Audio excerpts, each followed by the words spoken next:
Hello बच्चों, आज जो हम टॉपिक पढ़ने जाएंगे वो है असर्शन एंड रीज़न।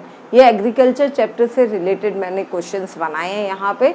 जैसा कि हम लोगों का ये चैप्टर कंप्लीट हो गया है, तो एग्रीकल्चर चैप्टर से रिलेटेड जितने भी असर्शन रीज़न बन सकते थे मुझसे, मैंने उनको बनाए हैं क्वेश्चंस के तौर पे, और इसको मैं आप लोगों को एक्सप्लेन करने वाली हूँ। बच्चे इसमें बहुत ज़्यादा कन्फ्यूज़ होते हैं कि असर्शन और रीज़न वाले क्वेश्चन को कैसे सॉल्व करें। तो सबसे पहले आप लोगों को इसे समझना ही पड़ेगा कि किस तरह से इसे सॉल्व करना है। इसके लिए आप बस थोड़ी सी जानकारी आप लोगों को होना बहुत ज़रूरी है कि असर्शन सबसे पहले होता क्या है। देखो, असर्शन का मतलब होता है एक ऐसा स्टेटमेंट जो किसी चीज़ के लिए दावा कर सकता है, ठीक है। मतलब एक ऐसा कोई भी सेंटेंस जिसने कोई बात जो कही जाती है वो किसी प्रूफ के साथ कही जाती है। और रीज़न तो उसका कारण बताया गई कि क्यों वो बात कही गई है, ठीक है। ये दो चीज़ें ध्यान रखना है, असर्शन में क्या होता है और रीज़न में क्या होता है। अब यहाँ पे आप लोगों को क्वेश्चंस दिए होंगे तो उसमें 4 ऑप्शन दिए होंगे, क्योंकि मल्टीपल चॉइस क्वेश्चंस आएंगे इस बार, तो 4 ऑप्शन होंगे। तो एक जो होगा both A and R correct. A option में जैसे कि लिखा है ए और आर, मतलब असर्शन भी सही है और रीज़न भी सही है, ठीक है। तो उसका ऑप्शन ए है, और वो रीज़न जो है वो करेक्ट एक्सप्लेनेशन है असर्शन का, तो वो ए ऑप्शन होता है। सेकेंड ऑप्शन जो है both A and R correct. इस असर्शन रीज़न दोनों करेक्ट होते हैं, लेकिन रीज़न जो होता है वो करेक्ट एक्सप्लेनेशन नहीं होता असर्शन का, मतलब अच्छे से एक्सप्लेन नहीं कर रहा होता है। हाँ, दोनों स्टेटमेंट वो सही है, ठीक है। और सी ऑप्शन में क्या होता है, ए इज़ करेक्ट है, असर्शन तो सही होगा लेकिन उसका जो रीज़न होगा वो गलत होगा।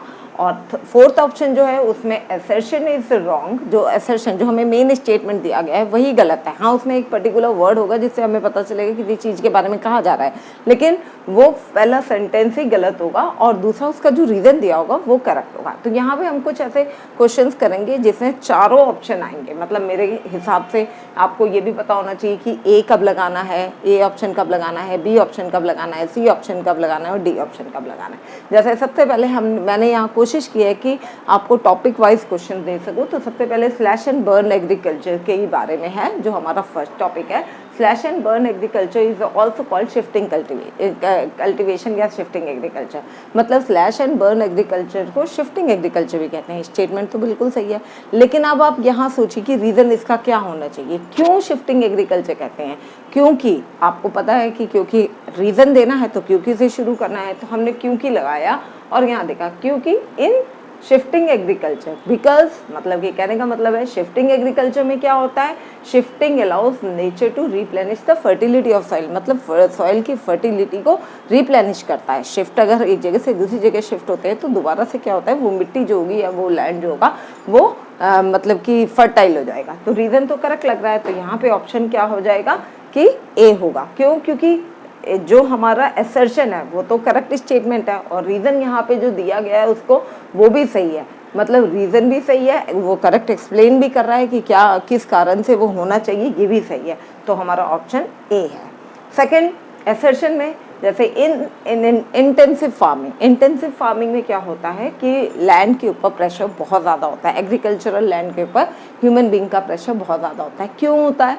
क्योंकि अब रीज़न देखो क्यों होता है, क्योंकि लैंड तो उतना ही, जैसे इंडिया है, इंडिया में क्या है, लैंड एरिया तो उतना ही है, लेकिन इसके ऊपर ह्यूमन बीइंग का प्रेशर बहुत ज़्यादा है। और क्यों है कि पॉपुलेशन ज़्यादा है। अब ये पॉपुलेशन ज़्यादा है तो उसी लैंड से हम क्या करते हैं, ज़्यादा से ज़्यादा प्रोडक्टिविटी कराने की कोशिश करते हैं। तो रीज़न यहाँ देखते हैं क्या दिया है, यहाँ रीज़न दिया है land productivity is low as a farmer does not use fertilizer. तो ये तो बिल्कुल गलत ही लग रहा है मेरे ख्याल में। क्यों? क्योंकि लैंड प्रोडक्टिविटी तो हम ज़्यादा कराने की कोशिश करते हैं ना, क्योंकि लैंड हमारे पास कम है। हम क्या करते हैं, हाई डोज वेराइटी की ये मतलब कि हाई वेराइटी की सीड्स को यूज़ करते हैं, अच्छी वेराइटी की सीड्स को, फर्टिलाइजर्स को यूज़ करते हैं, बायोकेमिकल्स का यूज़ करते हैं। तो ये चीज़ें सही होनी चाहिए। तो यहाँ पे क्या है, ऑप्शन सी हमारा, सी ऑप्शन में क्या है, ए तो करेक्ट है लेकिन रीज़न जो दिया है वो रॉन्ग है, क्योंकि यहाँ लैंड प्रोडक्टिविटी लो नहीं होती, हम हाई कराने की कोशिश करते हैं, ठीक है, ताकि पूरे लोगों का पेट भर सके और वो अपना उसे अपना सस्टेन कर सके। नेक्स्ट है थर्ड, असर्शन इसमें दिया गया है the plantation has an interface of agriculture and industry. Plantation में क्या होता है कि ये एग्रीकल्चर और इंडस्ट्री के बीच में ये इंटरफेस का काम करता है, ठीक है। प्लांटेशन एग्रीकल्चर जो होता है, ठीक है, कि रॉ मटेरियल देता है इंडस्ट्रीज़ को, तो एग्रीकल्चर और इंडस्ट्री के बीच में एक तरीके से इंटरलिंक बना करके रखता है। तो प्रोसेसिंग इंडस्ट्री, इसका रीज़न जो दिया है उसमें लिखा है processing industry and market play an important role in the development of plantation. तो प्लांटेशन एग्रीकल्चर के डेवलपमेंट में प्रोसेसिंग इंडस्ट्री और मार्केट ने बहुत अच्छा रोल प्ले किया, तो सही है ये। तो इस हिसाब से क्या है, ऑप्शन ए जो होगा इसका भी करेक्ट होगा, क्योंकि रीज़न और असर्शन दोनों ही करेक्ट है, और रीज़न जो है वो करेक्ट एक्सप्लेन कर रहा है असर्शन को, ठीक है। अब फोर्थ नंबर में है असर्शन, यहाँ पे अरहर या फिर तूर जो दाल होती है is grown in rotation with other crop. यहाँ पे बोला गया है कि तूर की दाल जो होती है या अरहर की दाल जो होती है उसे रोटेशन क्रॉप की तरह यूज़ किया जाता है। आप लोगों को ये पता होगा कि दालों का इस्तेमाल हम क्या करते हैं, रोटेशन के लिए ज़्यादा यूज़ करते हैं, ठीक है। दालों को लगाया जाता है रोटेशन के लिए ताकि मिट्टी को दोबारा से फर्टाइल किया जा सके। क्यों? क्योंकि नाइट्रोजन फिक्सेशन का काम होता है। आप लोगों ने साइंस में पढ़ा होगा कि दालों की जड़ों में क्या होता है, राइजोबियम होता है, जो कि नाइट्रोजन फिक्सेशन करते हैं, उससे मिट्टी जो होती है वो फर्टाइल हो जाती है। तो अब रीज़न देखते हैं इसका क्या है। रीज़न में तो यहाँ दिया है कि हाँ ये क्या है, इट इज़ ए लेगुमिनस, ये एक लेगुमिनस क्रॉप है and help in restoring the fertility of soil. Reason तो बिल्कुल सही दे रहा है, लेकिन क्या अरहर की दाल रोटेशन के लिए यूज़ होती है? ये एक एक्सेप्शन है कि अरहर की दाल रोटेशन के लिए यूज़ नहीं होती है। क्यों? क्योंकि अरहर जो होता है वो पूरे 1 साल तक फसल लगी रहती है, 1 साल तक की फसल होती है, इसीलिए ये एक्सेप्शन है। तो यहाँ पे मेन जो अरहर दाल के बारे में कहा जा रहा था ये गलत कहा जा रहा था। तो यहाँ पे हमारा ऑप्शन डी जो होगा, देखो ए इज़ रॉन्ग, यहाँ पे ए जो है ये स्टेटमेंट ही गलत है, लेकिन जो दालों के बारे में कहा गया है वो यहाँ पे बिल्कुल सही है। तो A is wrong but R is correct, ठीक है। 5th नंबर पे है हमारा assertion, India is the second largest producer of rice in the world. मतलब इंडिया जो है वो वर्ल्ड में अगर हम देखें तो राइस में सेकेंड नंबर पे आता है। फर्स्ट नंबर पे आपको पता ही है चाइना है। अब ये सेकेंड नंबर पे क्यों आता है, क्या ऐसी कंडीशन है जिसके कारण हमारा इंडिया सेकेंड नंबर पे आता है? तो देखो इंडिया का जो लैंड एरिया है वो कम है, लेकिन प्रोडक्शन बहुत ज़्यादा कराई। तो प्रोडक्शन क्यों ज़्यादा कराई, कैसे हुई ज़्यादा? तो development of dense network of canal, irrigation, क्योंकि हमारे यहाँ इरिगेशन फैसिलिटी हुई कैनाल के थ्रू और ट्यूबवेल्स के थ्रू हमने पानी को उन जगह तक भी पहुँचाया जहाँ पे रेन मतलब कि ज़्यादा नहीं होता था, जहाँ बारिश ज़्यादा नहीं होती थी, और वहाँ पे भी इरिगेशन फैसिलिटी के थ्रू हमने क्या किया, राइस के प्रोडक्शन को बढ़ाया, जैसे कि पंजाब और हरियाणा में। तो रीज़न तो सही दिख रहा है और स्टेटमेंट तो है ही सही, तो इसलिए हमारा जो आंसर यहाँ पे ऑप्शन जो होगा वो हमारा ऑप्शन ए है। Both A and R are correct and R is the correct explanation of A. R जो है वो करेक्ट एक्सप्लेन कर रहा है ए। नेक्स्ट वन है 6 नंबर पे, असर्शन में यहाँ बोला है linseed and mustard are rabi crop. Linseed मतलब कि वो जो तिल होता है वो, और मस्टर्ड मतलब कि जो सरसों होती है ये दोनों राबी क्रॉप है। राबी क्रॉप तो है ही क्योंकि ये सर्दियों के सीज़न में होता है, आपको पता ही है, इससे पहले ही मैंने आपको ये शो किया है, बताया था। तो अब देखो राबी क्रॉप है तो कभी से ग्रो करते हैं, विंटर सीजन में, ये ध्यान रखना। तो as they grow in the onset of monsoon, लेकिन यहाँ पे रीज़न ये दिया है क्यों, क्योंकि ये मानसून के ऑनसेट में ग्रो किया जाता है। यहाँ तो बिल्कुल स्टेटमेंट गलत हो गई। क्यों? क्योंकि राबी क्रॉप जो होती है वो कब होती है, सर्दियों में। यहाँ पे बोल रहा है बारिश के मौसम में, तो यहाँ तो सेकंड स्टेटमेंट गलत ही लग रही है। तो ऑप्शन यहाँ पे तुम्हारा क्या आ जाएगा, सी। ए तो करेक्ट है, A is correct, but reason जो है वो गलत है, तो आर इज़ रॉन्ग। तो यहाँ ऑप्शन सी भी आ गया, ठीक है।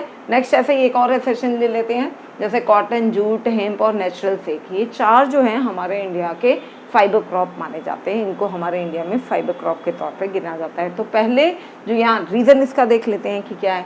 तो the first 3 are derived from animal, पहले 3 जो हैं वो एनिमल से डिराइव किए जाते हैं, और लेटर लास्ट वाला जो है वो क्रॉप के थ्रू होता है। तो यहाँ लास्ट तो सिल्क है, आगे के 3 तो कॉटन है, जूट है, हेम्प है, ये तो एनिमल से नहीं होते। यहाँ तो यही गलती पता चल रही है, तो गलत है, मतलब स्टेटमेंट तो गलत हो गया। और तीसरा जो है वो 4th वन जो है वो है हमारा सिल्क तो एनिमल से होता है। तो ये चीज़ यहाँ पे गलत आ गई, तो मतलब रीज़न यहाँ पे गलत दिया जा रहा है, तो रीज़न गलत है। तो हमारा ऑप्शन क्या हो गया, C. A is correct but R is wrong. जो हमारा असर्शन है वो तो बिल्कुल सही है, लेकिन उसका रीज़न जो दिया गया है वो बिल्कुल रॉन्ग है, ठीक है। नेक्स्ट एक और देखते हैं, असर्शन यहाँ पे बोला कॉटन ग्रोज वेल इन महाराष्ट्र। आपको ये पता है कि कॉटन जो है उन एरिया में ग्रो किया जाता है जो ब्लैक सॉइल वाला एरिया होता है। महाराष्ट्र जो है ब्लैक सॉइल वाला एरिया है। तो ये तो बिल्कुल स्टेटमेंट तो बिल्कुल करेक्ट है, लेकिन उसका रीज़न क्या दिया जा रहा है? रीज़न दिया जा रहा है it is a kharif crop. क्या ये खारिफ क्रॉप है? खारिफ क्रॉप तो है, लेकिन ये तो सही एक्सप्लेन नहीं करा ना कि कॉटन क्यों महाराष्ट्र में ग्रो किया जाता है, क्यों? तो यहाँ पे रीज़न ये आना चाहिए कॉटन इसलिए महाराष्ट्र में ग्रो किया जाता है, क्यों? क्योंकि वहाँ पे ब्लैक सॉइल है। तो ये रीज़न आना चाहिए, रीज़न यहाँ गलत दिया है, लेकिन हाँ स्टेटमेंट तो ये सेकंड वाली भी सही है। तो जब ए और मतलब असर्शन और रीज़न दोनों ही करेक्ट होते हैं तो ऑप्शन क्या होना चाहिए? बी होना चाहिए। लेकिन रीज़न जो यहाँ पे दिया जा रहा है वो करेक्ट एक्सप्लेन नहीं कर रहा, ठीक है। तो यहाँ पे ऑप्शन बी हो गया, both A and R correct, but R is not the correct explanation of A. Next one देखते हैं, नाइन्थ में है जेड। जेड जो क्रॉप है आप लोगों के दिमाग में ऐसे ही आ गया होगा। जेड क्रॉप क्या होता है? शॉर्ट सीजन वाला क्रॉप होता है। हाँ, तो यहाँ पे फर्स्ट स्टेटमेंट दिया है Z crop grows in winter. क्या जेड की क्रॉप को विंटर में ग्रो करते हैं? अगर जेड की क्रॉप को विंटर में ग्रो करेंगे तो हमारी रबी क्रॉप कहाँ चली जाएगी? तो विंटर तो हो ही नहीं सकता, मतलब पहली स्टेटमेंट ही गलत हो गई। जब पहली स्टेटमेंट गलत होगी तो तुम्हें ऐसे ही पता चल जाएगा कि A is wrong but R is correct. तो जेड जो शॉर्ट सीजन के लिए होता है, लेकिन इसका पहला जो स्टेटमेंट ही दिया गया कि ये विंटर के सीजन में ग्रो किया जा रहा है तो ये गलत हो गया। तो यहाँ पे ऑप्शन आपका हो जाएगा डी, ठीक है। नेक्स्ट वन है 10th, jute is known as golden fibre. Jute को गोल्डन फाइबर कहते हैं, ये तो बिल्कुल सही है कि हाँ इसे जूट को गोल्डन फाइबर भी कहते हैं। It grows well in the flood plain area. ये फ्लड प्लेन एरिया में इसको अच्छे से ग्रो किया जा सकता है जहाँ पे हर साल जो मिट्टी जो होती है वो रिन्यू होती रहती है। बहुत अच्छी बात होती है ये तो मतलब कि जूट के कल्टीवेशन के लिए। लेकिन यहाँ पे क्यों ये गोल्डन क्रॉप क्यों कहा जाता है, इस रीज़न को नहीं बताया ना, कि रीज़न यहाँ पे ये बोला जाता है कि गोल्डन क्रॉप कहा जाता है, लेकिन क्यों कहा जाता है ये तो नहीं बताया। गोल्डन क्रॉप तो इसलिए कह सकते हैं क्योंकि वो उसका जो कलर होता है वो गोल्डन कलर, मतलब कि ब्राउनिश कलर होता है ना, गोल्डन जैसा होता है, इसलिए उसे गोल्डन क्रॉप कहते हैं। लेकिन हाँ इसमें सेकंड स्टेटमेंट भी सही है, फर्स्ट स्टेटमेंट भी सही है। जब दोनों ही सही है तो इसके लिए क्या होगा? बोथ ए, मतलब हाँ ऑप्शन आपका बी हो जाएगा। Both A and R correct and R is not the correct explanation of A, ठीक है। नेक्स्ट वन देखते हैं, assertion A, bajra is rain fed crop. Bajra जो है एक रेन फेड क्रॉप है। हाँ सही है, रेन फेड क्रॉप है क्योंकि कम बारिश वाले इलाके में भी इसे ग्रो किया जा सकता है। नेक्स्ट इसका असर्शन का रीज़न देखते हैं क्या है। It grows well in alluvial soil. ये अलुवियल सॉइल में बहुत अच्छे से ग्रो किया जा सकता है, ये गलत है। लेकिन क्यों? क्योंकि बाजरा के लिए अलुवियल सॉइल नहीं, वैसी सॉइल चाहिए जो कम बारिश वाले एरिया में होती है, और ये जो होता है सैंडी सॉइल में बहुत अच्छे से ग्रो किया जाता है। तो यहाँ पे हमारा असर्शन तो करेक्ट है लेकिन रीज़न यहाँ रॉन्ग है, तो ऑप्शन यहाँ पे आपका। नेक्स्ट है 12th नंबर पे हमारा assertion, rubber is only equatorial crop. यहाँ पे बताया असर्शन में बोला कि रबर जो है वो केवल एक इक्वेटोरियल क्रॉप है, लेकिन इसका रीज़न यहाँ पे जो दे रहे हैं वो it grows well in Kerala, Karnataka, Tamil Nadu, Andaman Nicobar island and Garo Khasi hills of Meghalaya. Statement तो दोनों लगभग सही लग रहे हैं, लेकिन आप लोग ध्यान रखना कि रबर जो है केवल इक्वेटोरियल क्रॉप नहीं है, ये ट्रॉपिकल सब ट्रॉपिकल एरिया में भी इसे ग्रो किया जाता है कुछ पर्टिकुलर कंडीशंस लगा करके, ठीक है। ये आपके बुक में लिखा हुआ है। इसकी बहुत छोटी छोटी सी चीज़ें होती हैं जो माइनर मिस्टेक्स के तौर पे दे दी जाती है। हमें यहाँ पे वैसे आप लोगों को लग सकता है कि दोनों ही सही है, लेकिन दोनों सही नहीं है। फर्स्ट स्टेटमेंट जो है, जो असर्शन जो है वही गलत है, ठीक है। तो इसलिए यहाँ पे आपको क्या ऑप्शन डी जो है, A is wrong but R is true, ये वाला आपका ऑप्शन होता है, ठीक है। नेक्स्ट 13 नंबर पे असर्शन है, genetic engineering is recognize as a powerful supplement. Genetic engineering जो है वो एक बहुत ही पावरफुल सप्लीमेंट है, करेक्ट है ये बात। दिया गया है it is inventing new hybrid variety of seed. हाँ ये सही बात है कि ये जो जेनेटिक इंजीनियरिंग है ये एक ऐसी इंजीनियरिंग है जिसमें कि हाइब्रिड वेराइटी के सीड्स को बनाया जाता है, ठीक है। ये रिसर्च करके इनमें ऐसी क्वालिटी, दो ऐसे क्रॉप्स को एक साथ मिलाया जाता है जिनसे उनकी ब्रीडिंग करा करके उनमें प्रोडक्शन, मतलब कि क्रॉप के प्रोडक्शन को बढ़ाया जा सके, और वो हो सकता है हाइब्रिडिंग के थ्रू। तो यहाँ पे हमारा फर्स्ट और सेकंड दोनों ही एक्सप्लेनेशन भी सही है, और हमारा असर्शन और रीज़न दोनों सही है, और रीज़न जो है वो सही तरीके से एक्सप्लेन भी कर रहा है। तो हमारा ऑप्शन यहाँ पे ए करेक्ट है, ठीक है।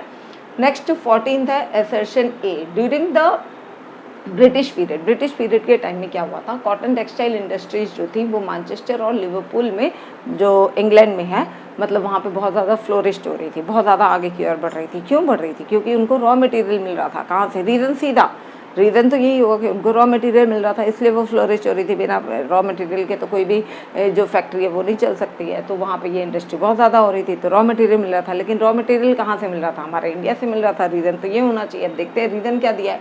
तो रीज़न में यहाँ दिया है the cotton was exported to Britain as a raw material. हाँ, क्योंकि कॉटन जो था वो एक्सपोर्ट किया जा रहा था रॉ मटेरियल के तौर पे ब्रिटेन को।